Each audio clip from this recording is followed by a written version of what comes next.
Hi, everybody. I think we figured out our tech issues. Yes. Yes. Yeah. Welcome to with one woman with 1 minute to spare. Yes, yes. And 2 women to spare.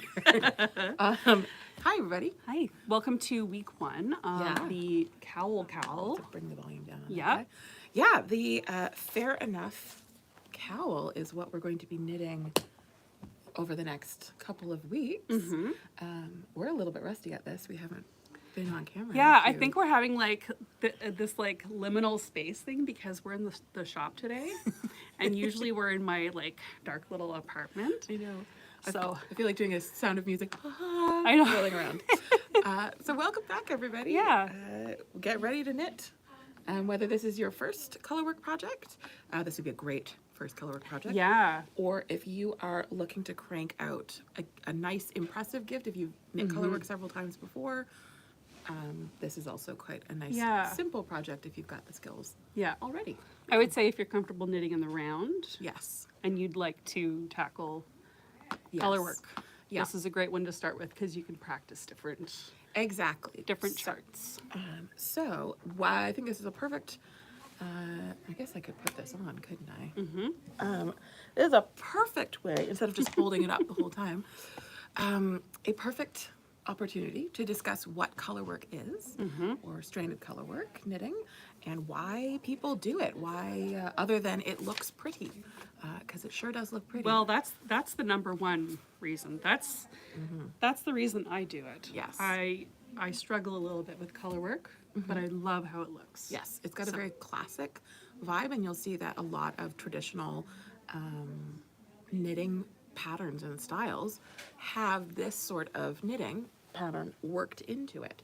So I'm thinking off the top of my head, I'm thinking about Scandinavian, Norwegian, Icelandic sweaters. With the pattern in the yoke. Yep. And then also Fair Isle knitting from the Shetland Isles. And I think the name of this cowl might be a play on that, the Fair Enough cowl. Yeah, and so the colorwork is quite beautiful to look at. I feel weird saying that because I knit this one. Yeah, well, it is beautiful. Objectively, I think the technique is quite stunning. But there's beautiful. Also some really cool properties of colorwork stranded knitting. Okay, so you're going to keep hearing me call it colorwork or stranded colorwork. Fair Isle is usually traditionally reserved for a specific subset of stranded colorwork knitting that has a lot of very particular characteristics. Okay. So actually, I would probably say that a number of the like motifs in this would fall within that category. It's a classical motif? Yeah, so it's a collection of motifs, and the idea is that most Fair Isle patterns specifically are designed so that they are short little repeats. You can kind of intuit your way through them. They're not going to be the big, complex, right? Where it's like imagery, like a big butterfly or something like that. Yeah, it's very I'm looking around geometric. We did a skull class, a skull colorwork class in the fall. That would be much more of like a more modern take on it. Okay. But this fabric is really cool because it's like it is technically a double layered fabric. So you have your beautiful design on this side, and on the inside, you have a second layer that is show it closer. It's not just the underside of the knitting, the backside. There are little floats of yarn sitting behind the stitches that form essentially a second layer for any row where you're holding multiple colors. So colorwork knitting is essentially knitting more than one color per row. And so you might do 2 stitches of color 1, 2 stitches of color 2, another 2 stitches of color 1, 2 stitches of color 2. Yeah. And then you end up with kind of a double layered fabric. Exactly. So it adds a lot of warmth. Yes. And so I think that also is one of the reasons why you'll see a lot of this stranded colorwork designs coming out of areas where there's like a strong fishing population, because you've got wool for your nice warm sweater, it's water resistant, and then you also have this double layer kind of built in, which is pretty fantastic. Yeah. So if you are intimidated at the thought of colorwork knitting, you just have to think about it as I'm just knitting more than one color at a time, and and you can break it down to that much. Do your two stitches of one color, 3 of the next, and just focus as you go. Yeah. And We're going to talk about tips and tricks on how to make it faster, because yes, you could, knit 2 stitches and then drop that yarn and then pick up your other color. Yeah. But there are other ways to make it faster, make it more comfortable, and to have nice even tension, because that's a big issue that people have when knitting color work. which is like, oh, don't mind if I get on my little soapbox here for a quick second. This technique, people can feel challenged by it. I think a lot of the times because it doesn't automatically look perfect or look picture perfect the second it comes off of your needles. So while you are knitting, you may find that your knitting puckers a little bit. Mine did before I blocked my cowl. So we'll talk about blocking on the last week. But if this is your first time doing stranded color work, I encourage you to just keep pushing ahead, just keep plugging away. Nothing ever has to be perfect. And that we wouldn't bother hand making items if we wanted them to be machine made level of precision. Yeah. And every technique takes practice, and certainly I find that people who have accomplished quite a bit in terms of their knitting prowess and are challenging themselves to do something new, it's hard to give yourself space to make mistakes. Yeah. So you have our permission to do so. I would say a really important thing to keep in mind with color work is not knitting too tightly. Yes. And I think that's where a lot of people kind of run into problems, because if you're knitting too tightly, your floats will not have any room to stretch. Exactly. And we'll go more into that. Yeah. But I find, like, just relax. It's really nothing to be tense about. Yes. Right? Yeah, it's knitting. Okay, so this is a great opportunity then to talk about needle size. And when we're talking about the tightness of our knitting, and for color work, like Caitlin said, just like having those strands carrying behind as you're not using them can sometimes pull inwards. So Caitlin, do you consider yourself to be a very tight knitter? No, it depends. It depends. Usually I've been a loose knitter. Now I've kind of evened out. But with color work, I would often have problems with tightness, because I was stressing a little bit about the floats and not leaving enough breathing room, basically. And I am a somewhat anxious person on a good day, and so I usually knit pretty tightly. Funny enough, over the course of the pandemic, my knitting got a little bit tighter. Yeah. And so I definitely have to account for tightness when it comes to knitting stranded color work. And so there are a couple of ways that you can work things in your favor. So one of them is just to put a giant sign in front of you that says breathe. Yes. But often that doesn't work. So the pattern calls for 2 sizes of needles. And so you're going to be using the smaller needles for your ribbing and the larger needles for the rest of the cowl. And what I find, especially, this cowl is not so bad because there are the occasional plain rows in between each of these sections. So you're not really going to see a huge difference in how tight your knitting is between the stranded section and the 2 plain rows between them. But if you're knitting a sweater that has just a beautiful colorwork yoke and the rest of the body is plain, you really want to make sure that you're not going to have the sweater sort of indent at the shoulders and then suddenly expand for the rest of the body. So what you can do is go up another needle size just for the colorwork knitting itself. Right. I didn't do that for this project, but I have done it frequently for other projects. So if you were going to be doing that and you were going to use the needles that were in this particular pattern, you would use your 4.5 millimeters for your ribbing. For any of the plain rows, you would use the 5, and then if you found that your color work was really, really tight, you could rip back and try doing just the color work rows on a 5.5. Yeah, depending on how tightly you knit, and everyone knits differently, so what works for one person is not going to work for another. Yeah. And I'm just checking to see if there's any questions. If anyone wants to comment, go for it. I'm not signed in here for some reason. Dun dun dun. Dun, dun, dun. But it show up. So if anyone would like to comment. Go for it. Okay, so we've talked about needles. We're hoping that everyone knows how to knit in the round already. But when you're talking about cable size, depending on what size you're going to knit. Cable length. Yeah. Sorry, cable length of the circular. Yep. You are going to want a 16 or a 24 inch.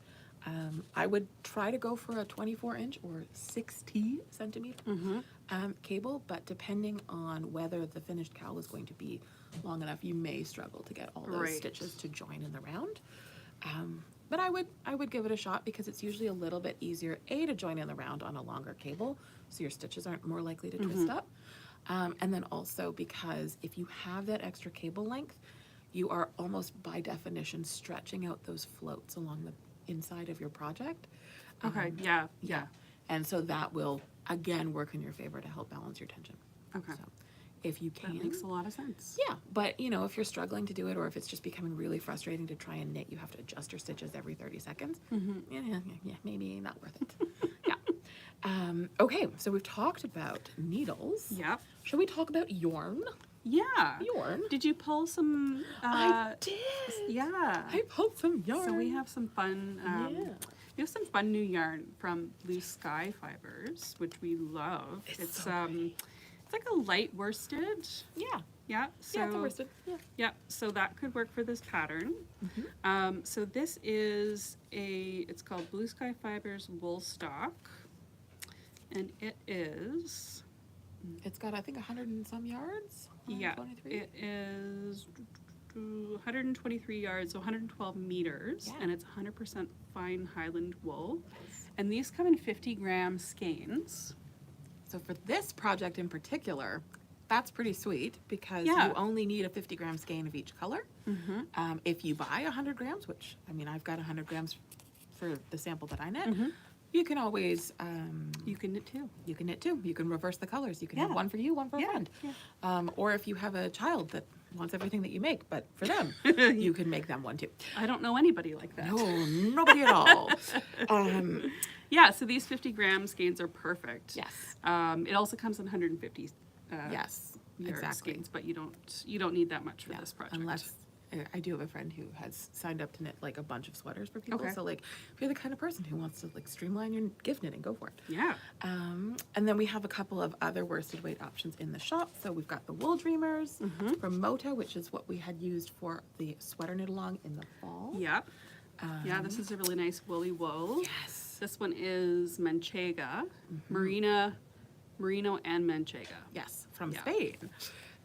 Then we have Lucky Tweed from Kelborn Woolens, also like kind of a little bit of a luxurious, beautiful textured yarn, I think. Here, I can show that Yeah. closer. And you'll notice that I've pulled colors that have some measure of contrast to one another, which we'll talk about in just a second. And then lastly, the sample that we knit was out of Tosh DK. It's not exactly the same colors, but pretty darn close. Yep. Yeah, and so Tosh DK would be a superwash option.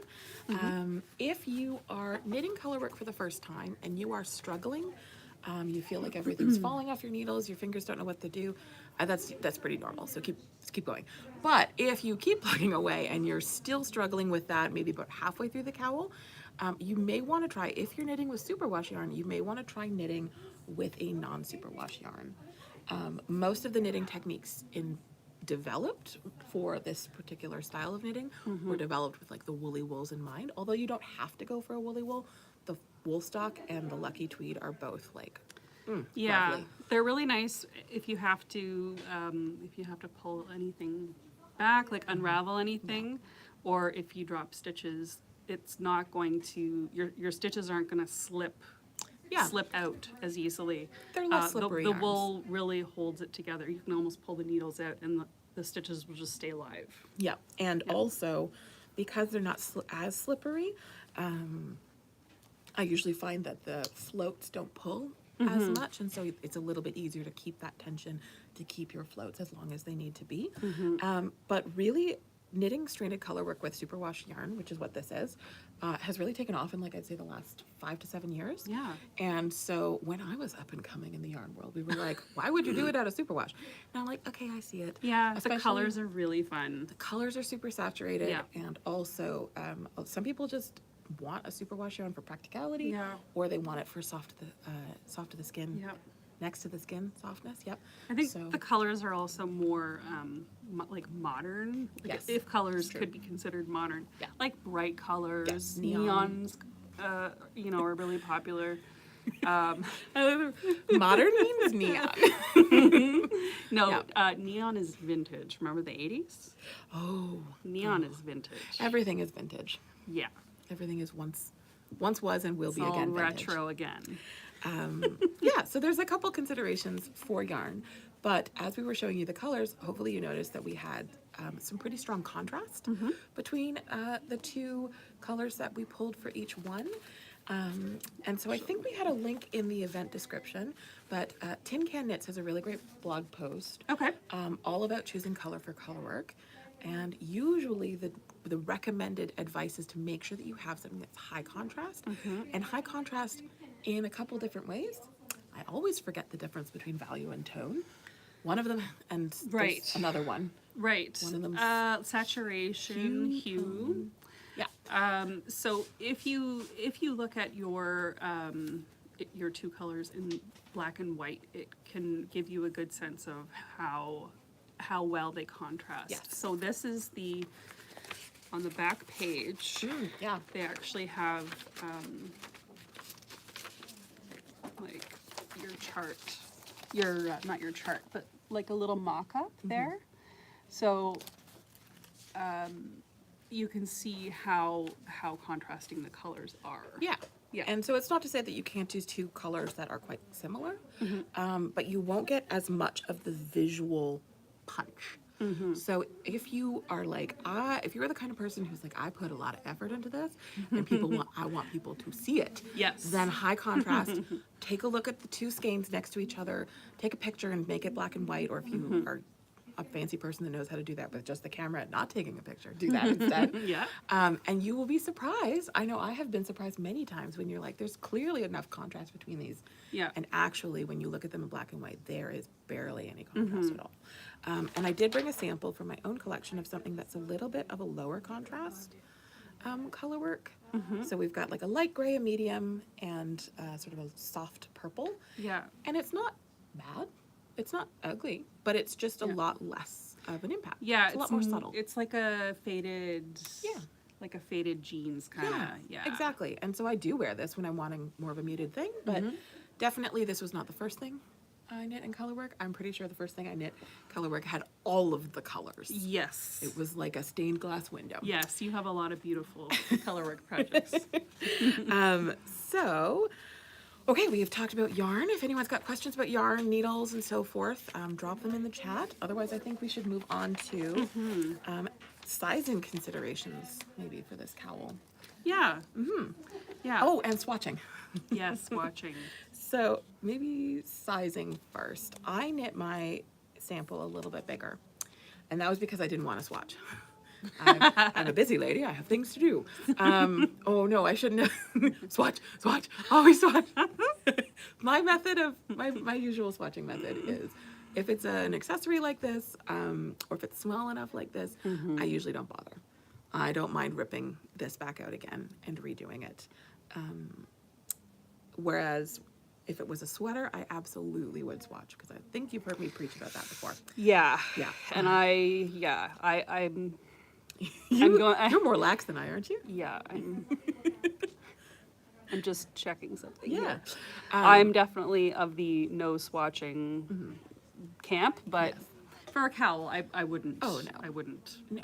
But you can. But I was burned last time. Yeah. The last time I knit a sample for a knit along, the sweater that we did in the fall, my sample looked like it was made for a lemur monkey because it had really long sleeves and a tiny little crop body. And I didn't do a swatch and learned after I'd finished the sweater than I had probably should have. So I didn't want to be burned and have to reknit this sample again, because it's always harder to reknit something for someone else than it is for yourself. In my opinion. And also to rip back in color work would be a pain. It's a bit of a pain. I've had to do it, and it's a pain. So what I did was I just knit a larger size.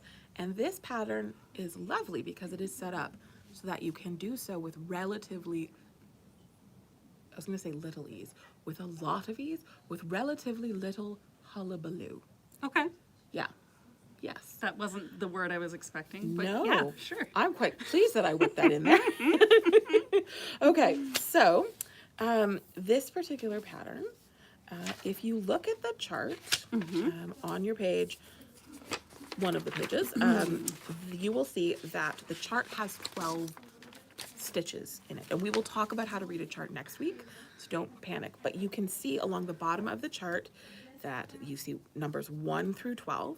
So that means that... Oh, the repeats. That's the repeat. Yeah. So your cowl is going to be made up of 12, 12, 12, 12, 12, all the way around. So if you want to make it bigger, you add an extra repeat of 12 or 24 or 36 and so forth. So the pattern calls for 108 stitches plus 1 for the cast on. I did 132. Okay. And For this. For this. Okay. This is 132 stitches. So it's not quite neck warmer size, but Yeah. haha. Yeah, you don't want to, I mean, Yeah.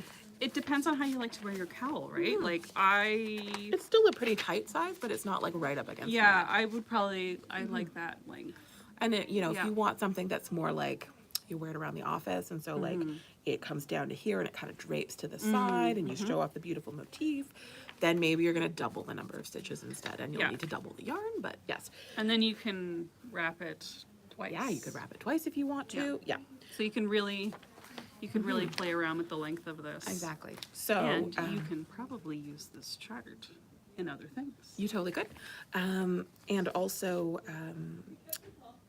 you know what? I think this whole time we did not mention the name of the cowl.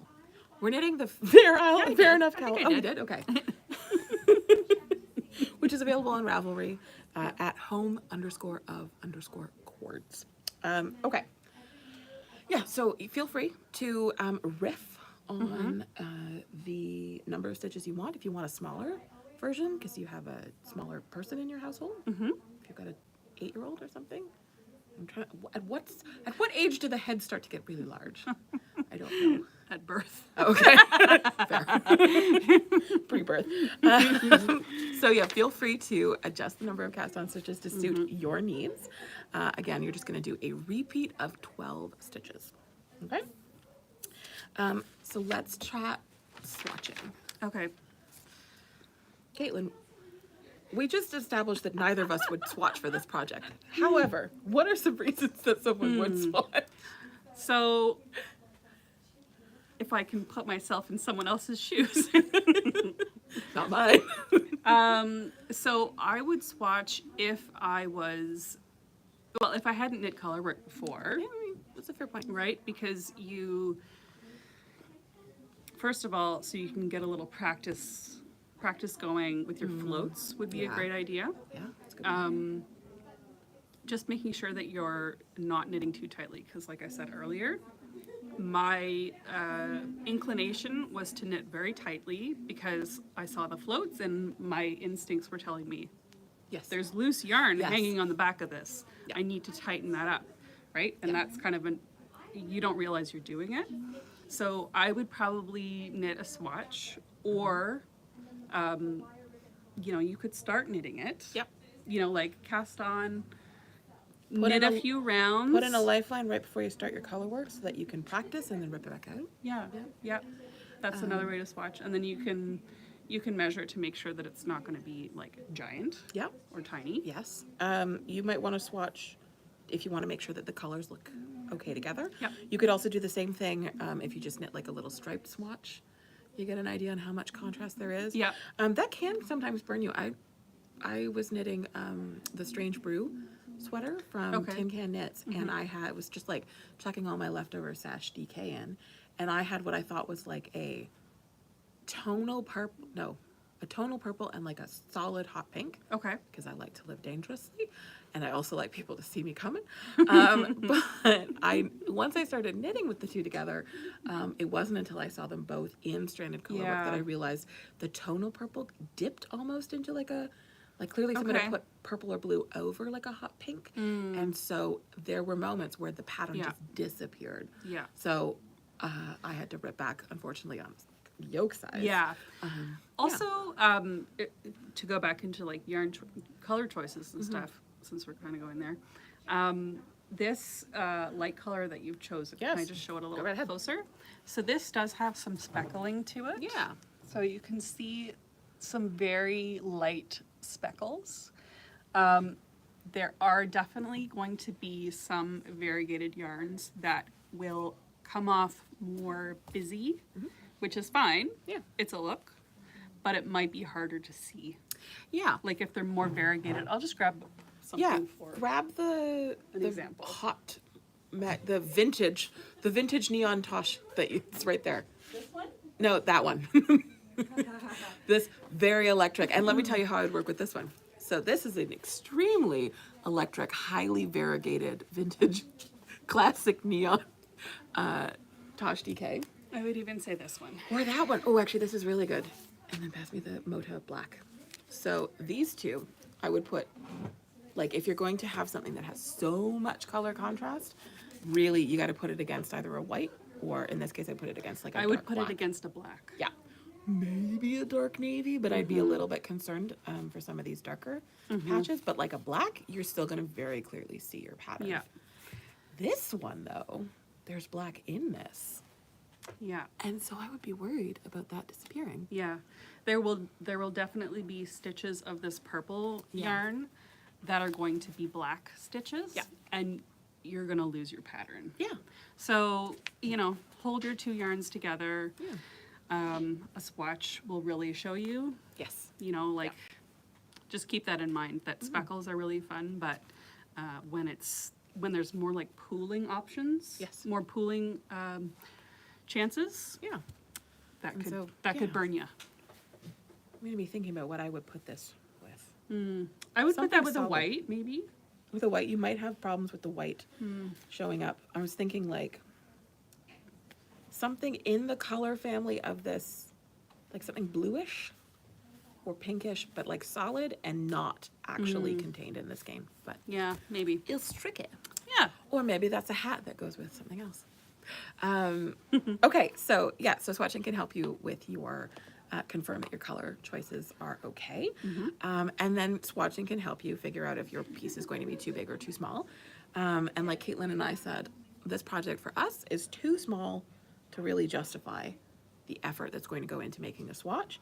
And I really liked your idea of just casting on, popping a lifeline in here.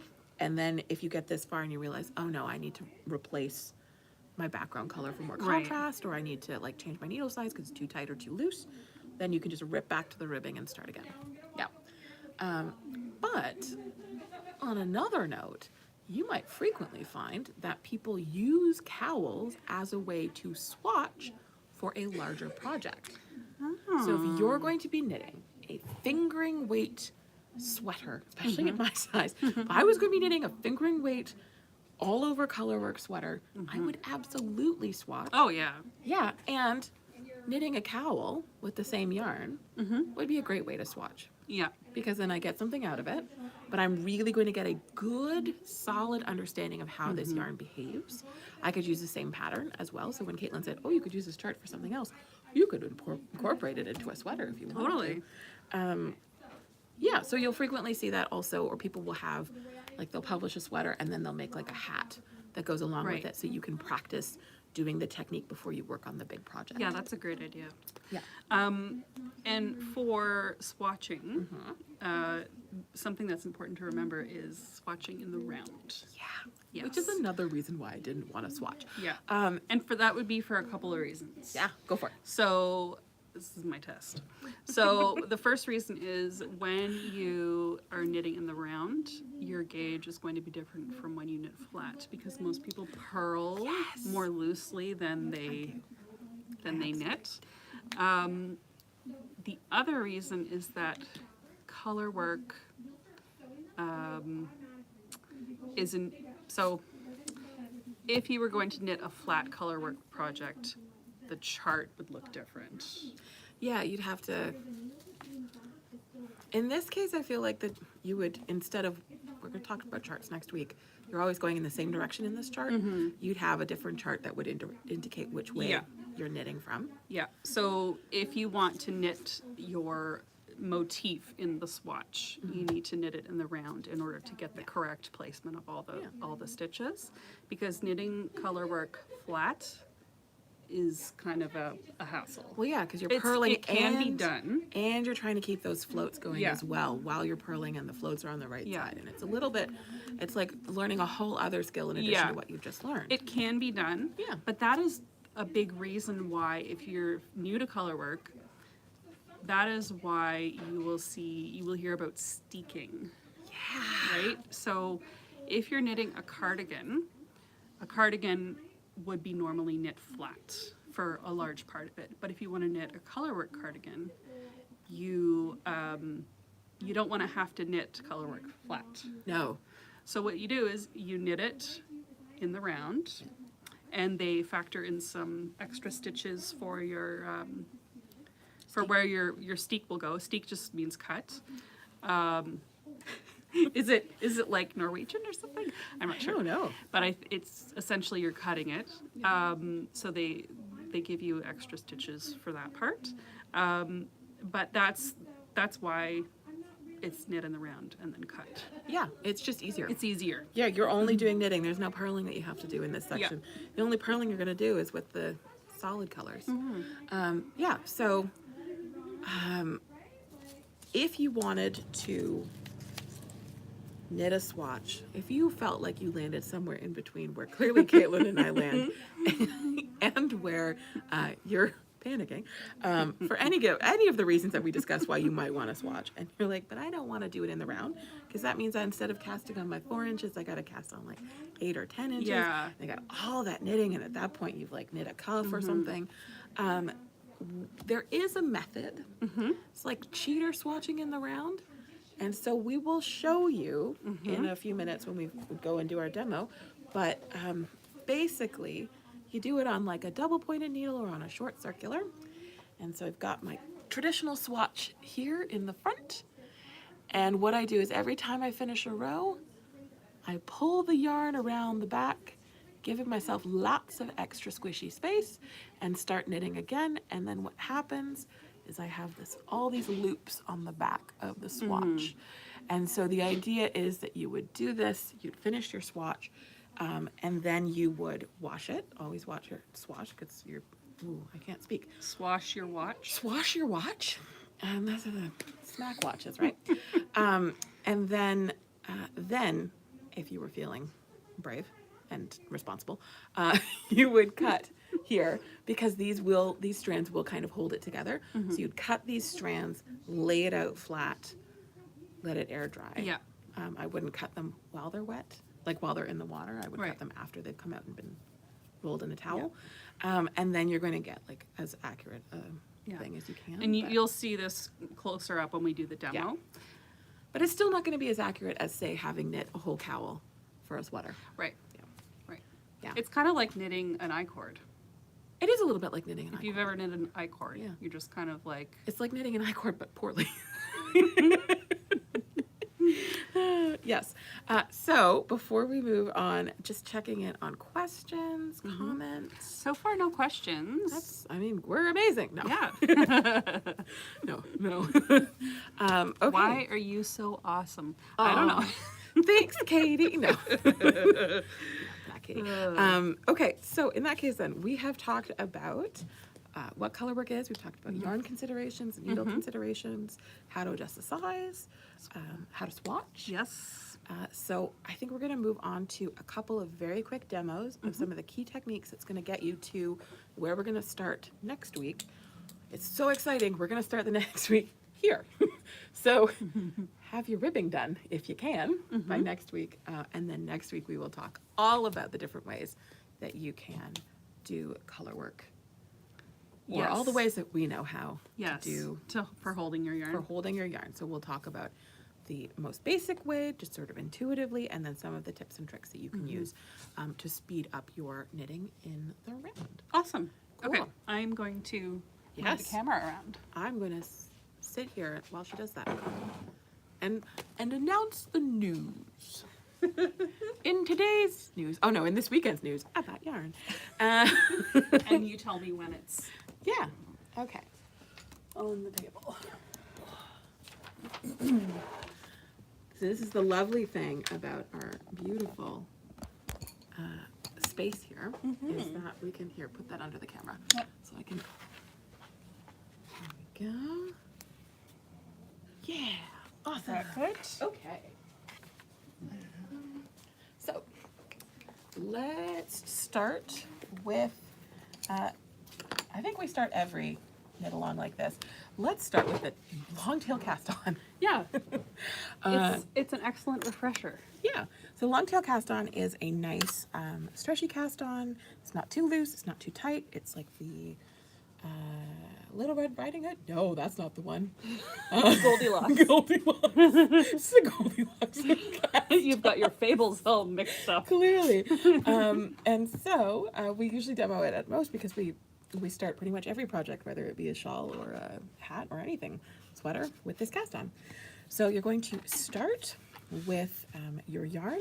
You're going to need to leave yourself a nice long tail. For this project, I'd say like 2 or 3 wingspans is probably going to be enough. There are lots of technical ways that you can try and guesstimate, but honestly they never work.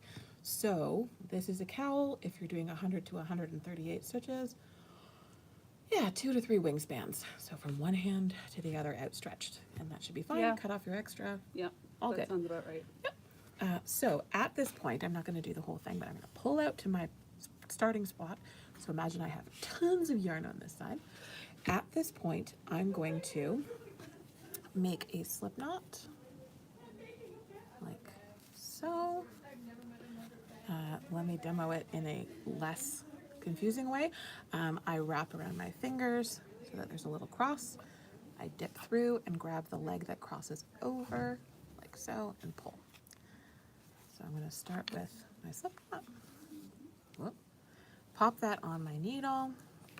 I've got my ball of yarn coming off to the right. I have my tail coming off to the left. I'm going to almost make, what do we call it, like a slingshot? Yep. Yeah, so grab the 2 strands together and take your pointer and your thumb in between and make what looks like a slingshot here.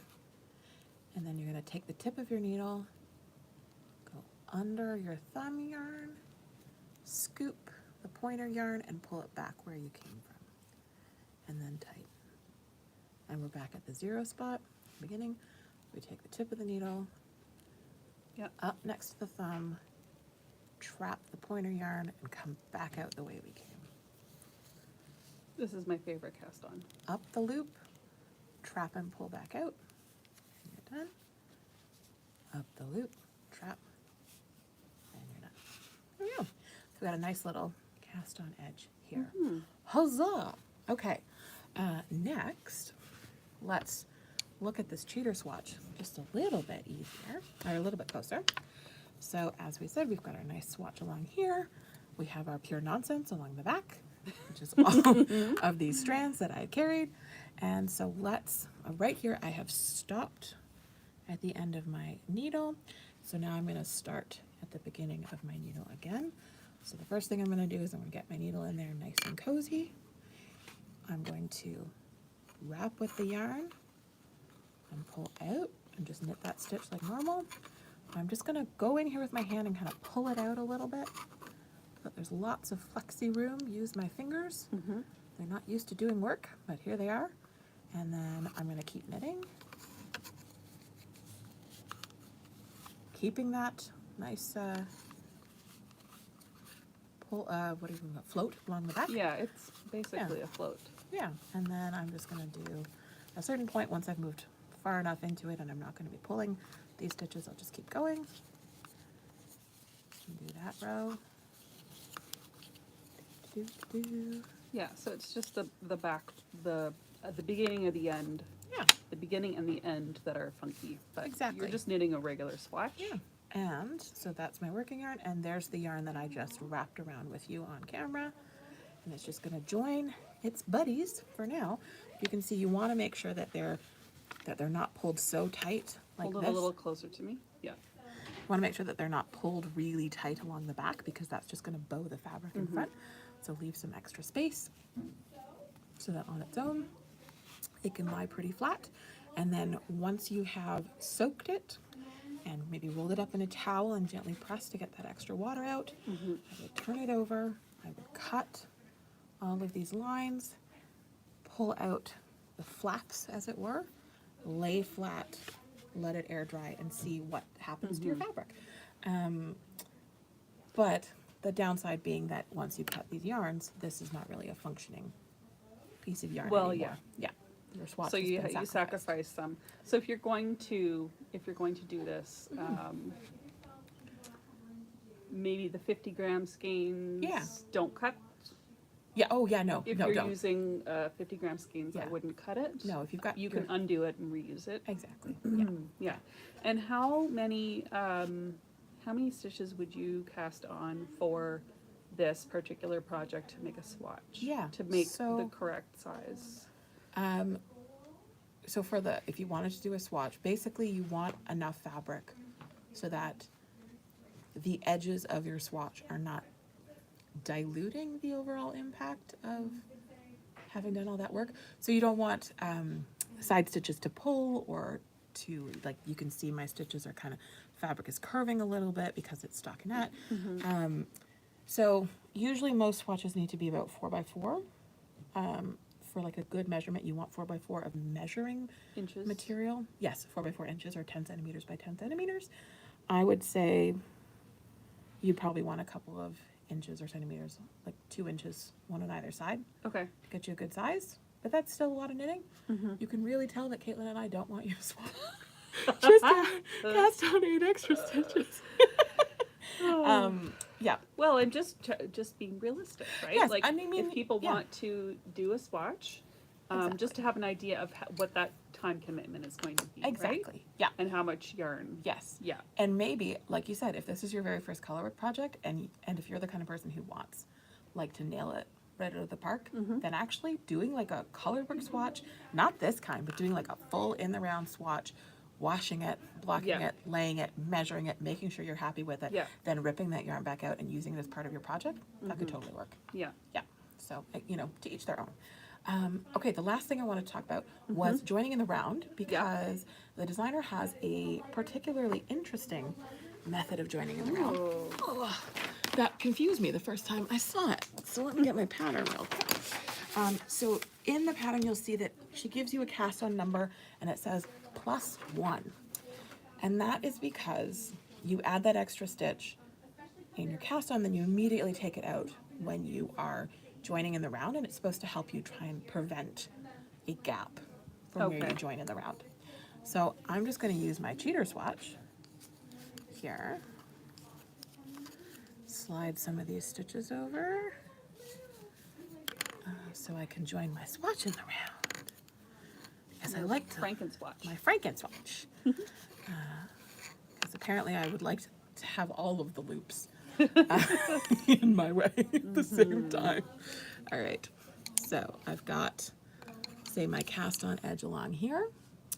And so you are going to join in the round, making sure your stitches are not twisted. So if I ripped up my cast on, when you have all of your stitches ready to join, and I feel like we did this also when we did the Felix, because we were doing a pullover, so that was joined in the round. Yeah, and same thing with ranunculus. You want to make sure that your stitches don't twist around like so along your circular needle. So just go through your needle and make sure that the ridge of your long tail all the way around is facing inwards and nothing has spiraled around. Okay, so once we've done that, we have ourselves ready to go. It says to slip the first stitch,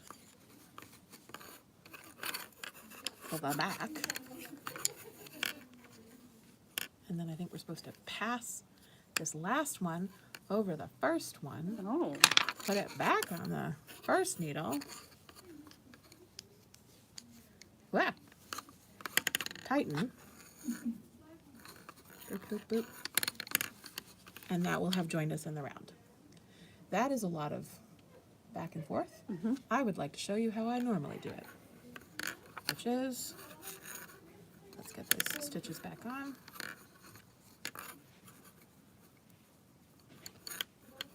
So we're ready to join in the round. Grab your needle, pop it into your stitch, and then grab your working yarn and your tail from your cast on, wrap them around and knit. And so you'll have two right here, 2 stitches. One will be from your working yarn, one will be from the tail because you've just cast on. Yank to tighten, and then motor around. And when you come back around, knit those two like they're one stitch, which I think is what we demonstrated for both the Felix and the ranunculus. Yeah. It does the same thing.